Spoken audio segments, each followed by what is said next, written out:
Welcome to PrimeScoreX. In this lesson, we are breaking down retail versus institutional investors for the SIE exam.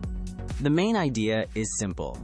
Retail and institutional investors differ in scale, sophistication, and market role. Your goal is not to memorize isolated words. Your goal is to understand how the concept works inside the securities industry.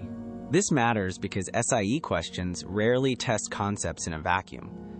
They often describe a market participant, a product, a customer, a firm action, or a regulatory situation. When you understand the purpose of retail versus institutional investors, the answer choices become easier to compare. Start by separating the key terms. For this topic, pay attention to retail investor, institutional investor, account size, and market influence.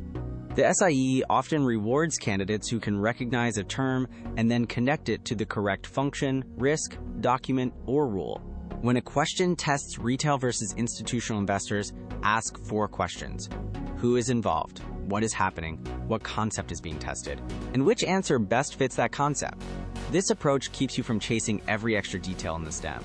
The main distinction to remember is this. Retail equals individual.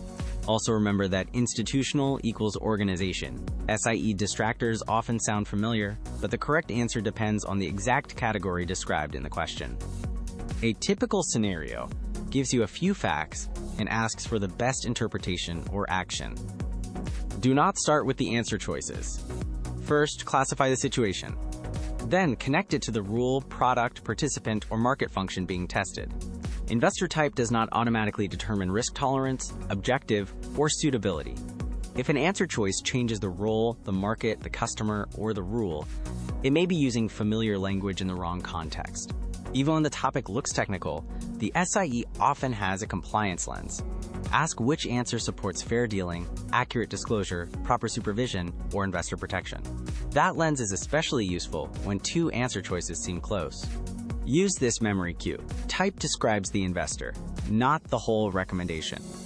A good cue is short enough to remember, but meaningful enough to guide a practice question. When you see this topic again, return to that cue before selecting an answer. In practice questions, do not only ask whether you got the answer right. Ask why the correct answer is correct and why the other choices are wrong. That is how you turn retail versus institutional investors from passive knowledge into exam-ready understanding. Quick review. You should be able to define the topic, identify the parties involved, explain why it matters, and recognize the common trap. If you can do those 4 things, you are studying in the way the SIE actually tests. The final takeaway is that retail versus institutional investors is part of a larger securities industry map. Do not memorize it as an isolated definition. Connect it to products, customers, firms, markets, and rules. That is the PrimeScoreX way to build readiness with control.